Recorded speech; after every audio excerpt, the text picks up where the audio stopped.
नमस्कार दोस्तों, आप सभी का साहित्य ज्ञान पर हार्दिक स्वागत है। तो जैसा कि दोस्तों पिछली क्लास में हमने रीतिकाल को पढ़ना आरंभ कर दिया था। हमने पिछली क्लास में रीतिकाल का अर्थ, परिभाषा, रीतिकाल की परिस्थितियाँ, रीतिकाल के उदय के कारण तथा इसके नष्ट होने के कारण और जो रीतिकाल है इसको कितने भागों में बांटा गया है। जैसे कि इसको 3 भागों में बांटा गया है: रीतिसिद्ध, रीतिबद्ध और रीतिमुक्त। तो इनके प्रकारों का के बारे में वर्णन किया था हमने। आज हम रीतिबद्ध काव्यधारा के जो कवि है उनके बारे में अध्ययन करेंगे।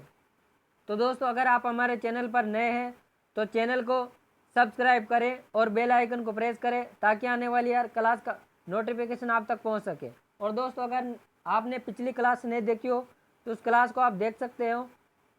प्लेलिस्ट बनी हुई है दोस्तों, संपूर्ण हिंदी साहित्य के इतिहास का नाम से। तो आप हमारी जितनी भी क्लासें आज तक हुई है उन सबको प्लेलिस्ट के माध्यम से देख सकते हो। तो शुरू करते हैं आज की क्लास को। रीतिबद्ध कवि, इसमें प्रमुख कवि है केशवदास। इनका जन्म 1555 ईस्वी में बुंदेलखंड मध्य प्रदेश में हुआ था और निधन 1627 ईस्वी में हुआ था।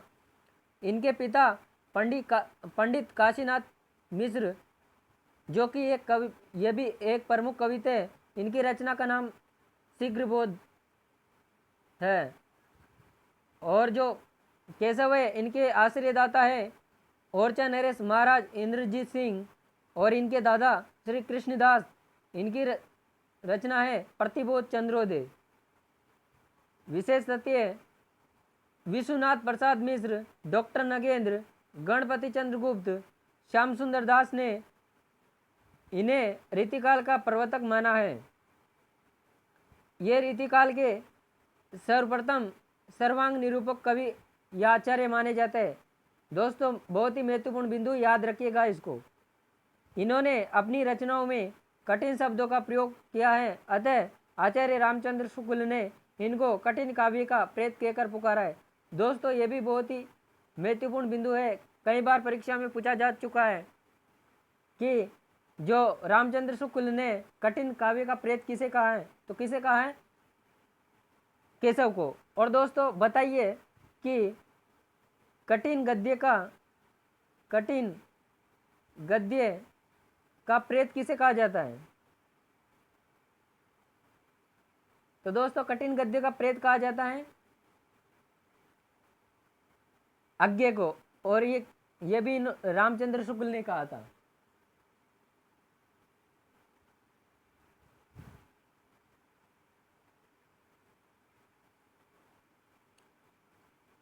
रसों का विवेचन करते हुए उनके द्वारा विवाद एवं आदि नामक 2 नए संचारी भाव प्रतिपादित किए हैं। ये राजा मधुकर शाह से सम्मानित पंडित काशीनाथ मिश्र के पुत्र थे। केशव धनाढ़ आएगा यहाँ पर दोस्तों, धनाढ़ ब्राह्मण थे। बच्चन सिंह ने इनको संस्कृत का क्लासिक पंडित कहकर पुकारा है। यह भी महत्वपूर्ण बिंदु है दोस्तों, याद रखिएगा इसको। केशव ने भामे, उद्भट व दंडी का अनुकरण किया, अतः ये अलंकारवादी आचार्य थे। केशव निम्बार्क संप्रदाय में दीक्षित थे। इनका उपनाम वेदांती मिश्र था।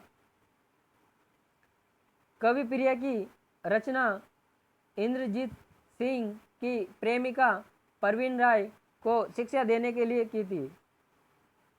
काव्यशास्त्र की दृष्टि से केशवदास की रसिक प्रिया, कवि प्रिया, नक्सिक और छंदमाला प्रमुख रचनाएं मानी जाती है। और इनकी जो प्रमुख रचना है वो है रामचंद्रिका, एक रात में लिखी गई रचना मानी जाती है। प्रमुख रचनाएं इनकी रामचंद्रिका 1601 ईस्वी, विज्ञान गीता 1610, रतन भावनी 1607, वीर सिंह देव चरित 1607 और जागीर जस चंद्रिका 1612। ये पांचों रचना इनकी प्रबंधात्मक श्रेणी की रचना मानी जाती है। रसिक प्रिया 91 ईस्वी रतन भावनी, नक्सिक, छंदमाला और कवि प्रिया। अब इनकी रचनाओं को विस्तार से समझते हैं दोस्तों। सबसे पहली इनकी रचना है रसिक प्रिया। इसका समय काल है 1591 ईस्वी। ये केशवदास जी की मुक्तक रचना मानी जाती है और ये रचना केशव की सर्वप्रथम रचना मानी जाती है। महत्वपूर्ण बिंदु है दोस्तों, याद रखिएगा इसको। यह रचना 16 प्रकाशों में विभाजित है। दोस्तों अगर आपको हमारी क्लास पसंद आ रही हो तो क्लास को लाइक करें और ज़्यादा से ज़्यादा अपने दोस्तों के साथ शेयर करें। दोस्तों आपकी एक लाइक एवं कमेंट से हमें मोटिवेट मिलता है दोस्तों। तो आप क्लास को लाइक करें। नए कविता से संबंधित रचना।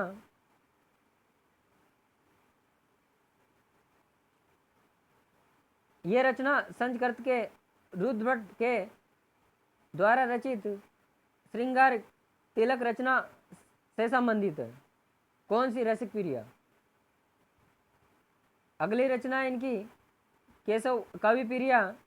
इसका समय माना जाता है 1601 ईस्वी और ये काव्य शास्त्र से संबंधित रचना मानी जाती है। ये रचना भी इनकी रसिक प्रिया की तरह 16 प्रकाशों में विभाजित है। काव्य शास्त्र की दृष्टि से हिंदी की प्रथम रचना मानी जाती है। अति महत्वपूर्ण बिंदु है दोस्तों, याद रखिएगा इसको। इसकी रचना केशव ने अपने आश्रयदाता, दोस्तों यहाँ पर डाटा नहीं आएगा, आश्रयदाता इंद्रजीत सिंह की राजनर्तकी प्रवीण राय को काव्य शिक्षा देने के उद्देश्य से की थी। यह रचना संस्कृत के दंडी द्वारा रचित काव्यदर्श एवं केशव मिश्र द्वारा रचित अलंकार शेखर रचनाओं पर आधारित है। इस रचना में काव्य लक्षण के लिए एक पद लिखा गया जो काफी महत्वपूर्ण है, काफी प्रसिद्ध है। क्या है वो? यद्यपि सुजाति सुलक्षणी सुभरन सरस सुजत भूषण बिनु न विराजई कविता वनिता मित्र। तो दोस्तों ये पद है, ये बहुत ही महत्वपूर्ण है, इसको याद रखिएगा। अगली रचना इनकी रामचंद्रिका, जिसका समय है 1601 ईस्वी और ये रामकथा पर आधारित महाकाव्य है। इस रचना को 39 प्रकाशों में बांटा गया है। इस रचना में अनेक छंदों का प्रयोग किया गया है, जिसके कारण डॉक्टर रामस्वरूप चतुर्वेदी ने इसे छंदों का अजब घर कहकर पुकारा है। दोस्तों वेरी वेरी वेरी इंपॉर्टेंट बिंदु है, इसको याद रखिएगा। कई बार परीक्षाओं में पूछा जा चुका है ये बिंदु। कहा जाता है कि केशव ने इस रचना को एक रात में पूर्ण कर लिया था।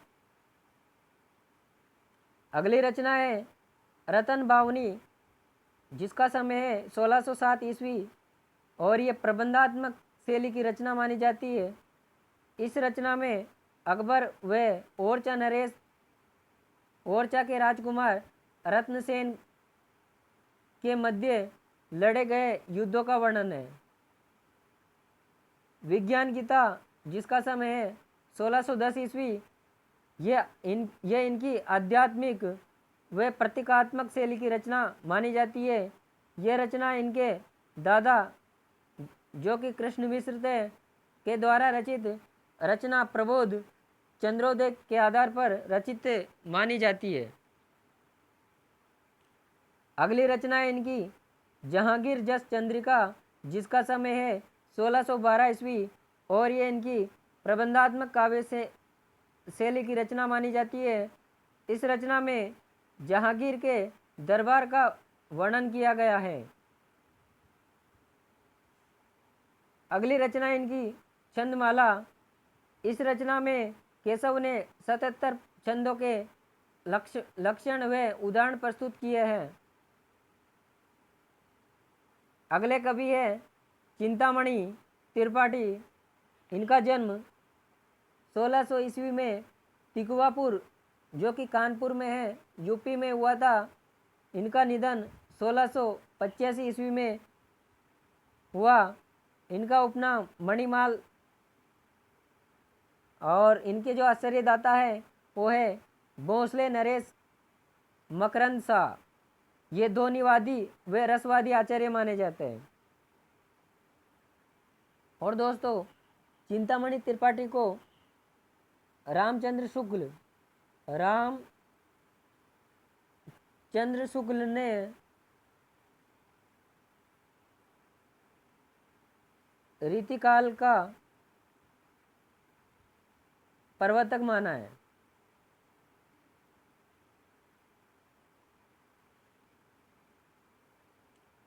रत्नाकर त्रिपाठी के इनके पिता रत्नाकर त्रिपाठी थे और रत्नाकर त्रिपाठी के 4 पुत्र थे जिसमें ये खुद थे और मतीराम, भूषण, जटाशंकर। इनमें से चिंतामणि, मतीराम, भूषण तो कवि थे, लेकिन जो जटाशंकर है ये कवि नहीं थे। चिंतामणि की प्रमुख रचनाएं देखते हैं दोस्तों। रस विलास, और ये इम्पोर्टेंट रचना है दोस्तों, इसको याद रखिएगा। इसका रचना काल है 1623 ईस्वी, 1623 ईस्वी, और ये रीति काव्य की प्रवर्तक रचनाओं में से एक है। अगली रचना है रसमंजरी, श्रृंगार मंजरी, चिंतामणि रामायण। जो चिंतामणि रामायण है ये रीतिकाल की राम भक्ति की तृतीय रचना मानी जाती है। पहली रचना रीतिकाल राम भक्ति से संबंधित पहली रचना रामचंद्रिका है, दूसरी कवि रत्नाकर है और तीसरी ये चिंतामणि रामायण है। अगली रचना है छंद विचार पिंगल। ये कृष्ण चरित का वर्णन है। इसमें कवि कुल कल्पतरु इससे संबंधित पंक्ति है। रीति सुभाषा कवित की वर्णनी यहाँ पर दोस्तों वर्णन बुद्ध अनुसार।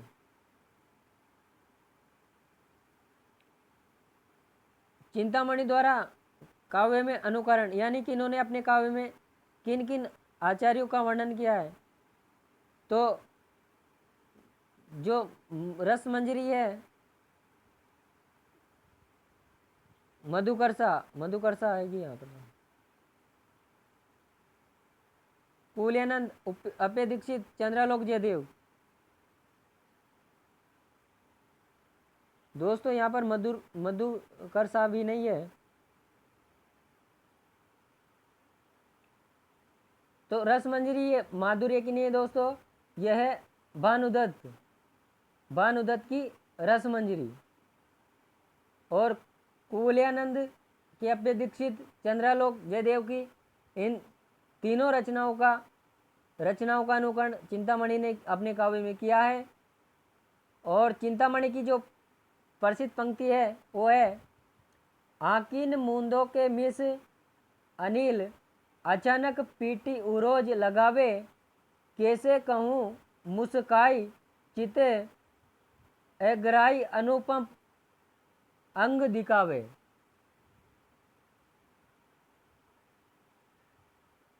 तो दोस्तों यह थी आज की हमारी क्लास। अगली क्लास में हम रीतिसिद्ध के अन्य कवियों के बारे में अध्ययन करेंगे।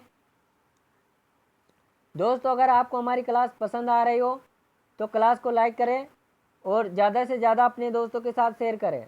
दोस्तों ये क्लास आपके लिए बहुत ही मेहनत से बनाई जाती है, बहुत ही मेहनत लगती है दोस्तों पीपीटी बनाने में।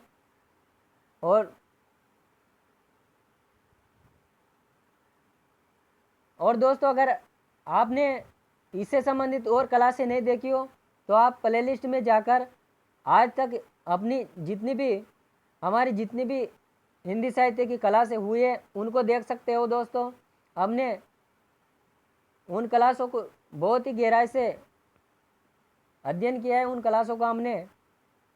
दोस्तों कोई सा भी एग्ज़ाम हो, जैसे net, JRF, TGT, PGT, RPSC first grade, second grade, या किसी भी एग्ज़ाम जहां पर हिंदी साहित्य का इतिहास पूछा जाता है, उन सब के लिए ये क्लासें आपके लिए बहुत ही महत्वपूर्ण होने वाली है। तो दोस्तों आप उन क्लासों को देख सकते हो और इनका फ्री पीडीएफ भी आपको हमारे टेलीग्राम पर मिल जाएगा, और टेलीग्राम का लिंक डिस्क्रिप्शन में दिया हुआ है दोस्तों। तो आप वहां पर जाकर इन क्लासों का पीडीएफ प्राप्त कर सकते हो।